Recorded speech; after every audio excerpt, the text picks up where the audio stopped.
వందనాలండి. మన సాక్ష్యం ఏంటంటే జీసస్ కింగ్డమ్ చర్చ్కి వచ్చాక ఎన్నో మేలు నా పక్షాన్ని దేవుడు చేశాడు.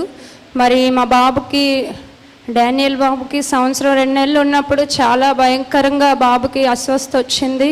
మరి డాక్టర్స్ కూడా బాబుకి చాలా సీరియస్గా ఉంది అని ఇలా ఏదని చెప్పారు. మరి ఆ టైంలో పాస్టర్ అమ్మ సంధ్యారాణి గారి దగ్గరికి రావడం జరిగింది. మరి అమ్మగారు నాకు ఎంతో ధైర్యపరిచారు. ఆ కన్నిట్లో కూడా దేవుడు నన్ను ఎంతో ఓదార్చి బాబుకి ఏం జరగదమ్మా, మీరు బాగుంటారు, బాబు బాగుంటాడని చెప్పారు. మరి ఆ ధైర్యం బట్టి అమ్మగారు ఏం చెప్తా చేశాను. 3 దినాలు ఉపవాసం ఉండి ప్రార్థించండి, నేను చేస్తాను అన్నప్పుడు మరి ఆ విధంగానే ప్రార్థన చేస్తాం. మరి నిజంగా దేవుడికి ఆ 3 రోజులు ఉపవాసాలు నా దేవుడు నా బిడ్డని స్వస్థపరిచారు. రిపోర్ట్స్ అన్నీ నార్మల్గా రావడం, బిడ్డ స్వస్థపడి ఈరోజు 7వ సంవత్సరం బాబుకి మరి ఇంత చక్కగా ఆరోగ్యంగా ఉన్నాడంటే దేవుడి కృపే.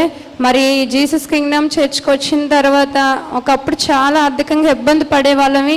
మరి చర్చ్కి వచ్చాక ఇక్కడ స్థిరపడిన తర్వాత దేవుడు మమ్మల్ని ఆర్థికంగా కూడా బలపరిచారు. మరి ఇక్కడ రక్షణ తీసుకొని మేము స్థిరపడ్డాం. మరి నేను, నా భర్త, నా బిడ్డలు కూడా ఈరోజు దేవుడి సన్నిధిలో ఎంతో సంతోషిస్తున్నాం. మా పక్షాన్ని దేవుడు ఎన్నో మేలు చేశారు.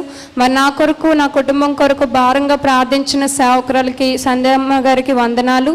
మరి చిన్న సాక్ష్యం దేవుడు దీవించును గాక.